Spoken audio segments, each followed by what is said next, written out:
Dear colleagues, very glad to see you all. First of all, let me dwell on the events of the past week.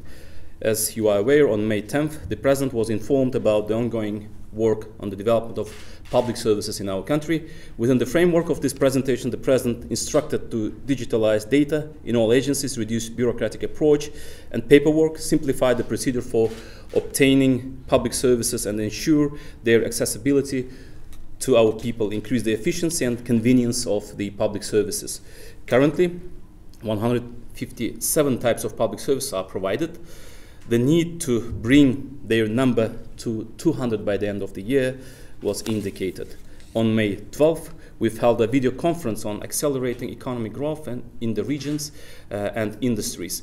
The indicators for the first quarter were critically analyzed. The parameters that need to be achieved by the end of the year were outlined during this meeting. In the first quarter, the country's gross domestic product grew by 3%. But this figure is insufficient, of course.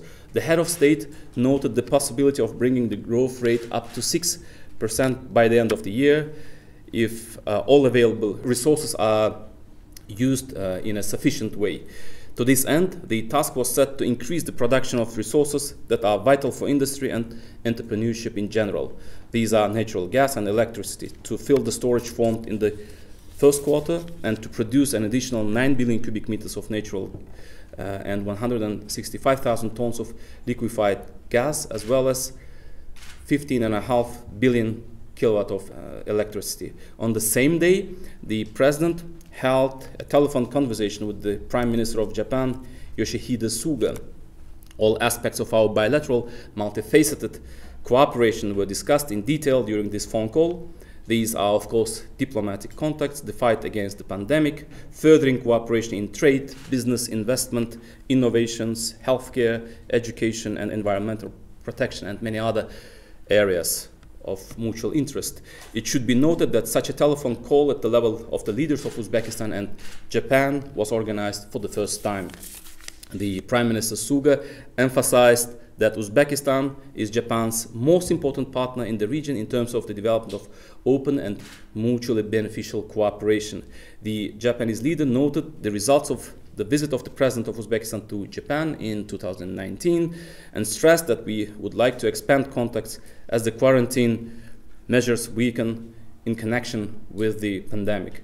The head of our state also spoke over the phone with the leaders of Turkey, Kazakhstan, Kyrgyzstan, and Tajikistan on the occasion of Holy Eid al-Fitr or Ramazan Eid. On May 14th, the President of the Republic of Uzbekistan received the Prime Minister of Tajikistan, Kokhir Rasulzoda. The issues of practical cooperation in the long term were discussed during this meeting.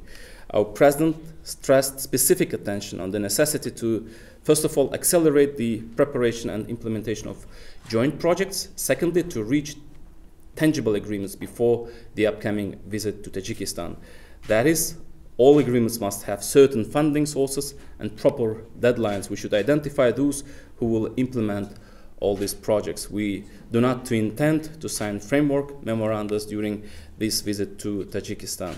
The leader of Uzbekistan specifically focused on joint projects in the field of medicine and alternative energy.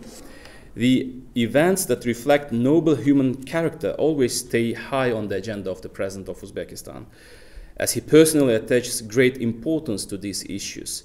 You were able to witness this on the second day of the celebrations of Ramadan Eid. The most memorable event of the past week, of course, was the visit by the head of our state to the centers of hematology and oncology, which took place on May 14th. The current buildings of the Republican Hematology Center were built in the late 60s of the past century and currently do not meet modern standards. Therefore, the head of state instructed to relocate the center to a new building on Arnasay Street in Tashkent. The new building of the hematological center will have 300 beds. Most importantly, allogeneic transplantation surgeries will be performed in the new center. Such surgeries are not carried out in Uzbekistan. Our people have to travel abroad, spending large amounts of money. Now this practice will be established in our country. Moreover, our President said that the state will cover around 50% of the cost of this kind of surgeries. Considering that sick children are being treated for several months, the head of state also instructed to create conditions for their educations in those hospitals. The next destination was the Republican Scientific and Practical Center for Oncology and Radiology. The head of state visited the children's department, talked with children and their parents. The president also held a video conference on the development of the oncological services in Uzbekistan. Unfortunately, in recent years, we've been observing an increase of cancer cases in our country. Today, more than 110,000 cancer patients are registered across the country. In 2019-2020, more than 25,000 new cases were identified.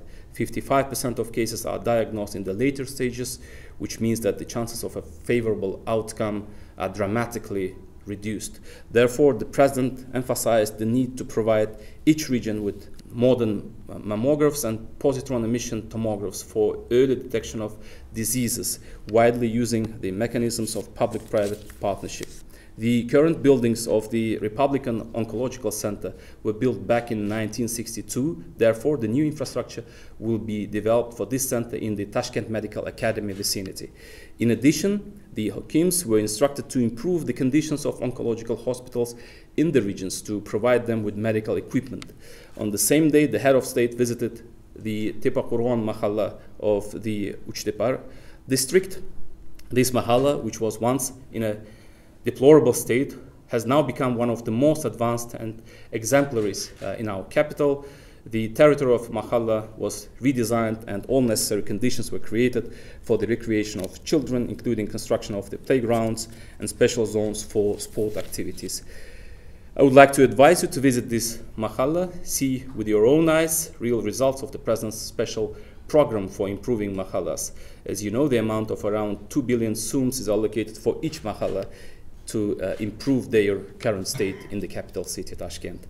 Dear colleagues, let me briefly dwell on the important acts of the President which were adopted last week. So on May 11th, the head of state signed a decree on measures to further strengthen the material support of the participants in the Second World War. According to the document dated May 10th, disabled people and war veterans, as well as persons of other categories specified in the decree, will receive a pension of at least 2.5 million sums.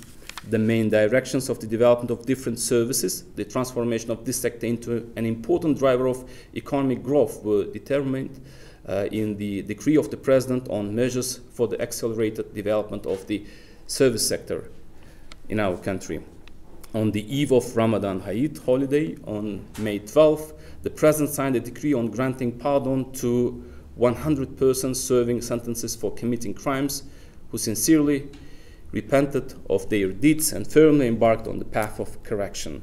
Responsible ministries and departments have been instructed to assist the pardoned in social adaptation and to take a worthy place in society to involve them in useful work.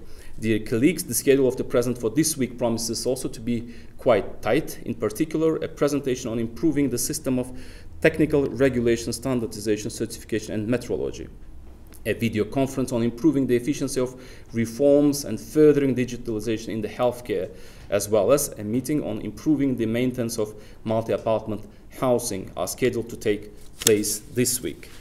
As for our international agenda, the President of Uzbekistan will receive the Vice President of the World Bank for Europe and Central Asia, Anna Berde. The head of our state will also take part in the next meeting of the Supreme Eurasian Economic Council.